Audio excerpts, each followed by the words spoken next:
Breaking news చూస్తున్నాం. ఈ assembly సమావేశాలకు కూడా కేసీఆర్ డుమ్మా కొట్టబోతున్నారట. అసెంబ్లీ సమావేశాలకు రాను అని ఆయన దాదాపుగా తేల్చేసినట్టు కనబడుతోంది.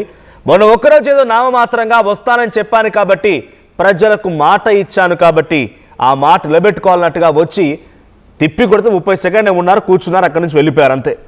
ఇక ఈ రోజు నుంచి చాలా కీలకమైనటువంటి ఘట్టం చోటు చేసుకోబోతుంది. అసెంబ్లీ సమావేశాల్లో సాగునీటి పైన చర్చ జరగబోతోంది.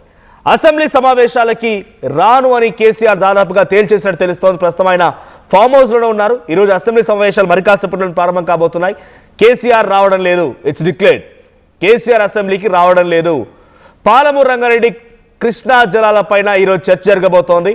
అటు అధికార పార్టీ ముఖ్యమంత్రి రేవంత్ రెడ్డి, మంత్రులు, కాంగ్రెస్ పార్టీకి సంబంధించిన ఎమ్మెల్యేలందరితో కూడా నిన్న ప్రజాభవన్ వేదికగా ఒక కీలకమైన సమావేశం ఏర్పాటు చేసి వాళ్ళ పార్టీ ఎమ్మెల్యేలకి, మంత్రులందరికీ కూడా దిశానిర్దేశం చేశారు. ఎన్ని నిధులు ఉన్నాయి, ఏ రకంగా ఏ నీళ్లను వాడుకుంటున్నాం, జూరాల దగ్గర కట్టాల్సిన ప్రాజెక్టు ఆ పాలమూరు రంగారెడ్డికి సంబంధించిన లిఫ్ట్లు శ్రీశైలం వరకు ఎలా వెళ్ళాయి, శ్రీశైలం దగ్గర ఎందుకు వెళ్ళాయి, శ్రీశైలం ఏపీతో ఉన్న విభేదాలు ఏంటి, బ్రిజేష్ ట్రిబ్యునల్ ఏం చెప్పింది, ఇలా వివరంగా అన్ని విషయాలను కూడా పూసగుచ్చినట్టుగా తమ పార్టీ ఎమ్మెల్యేకి దిశానిర్దేశం చేశారు.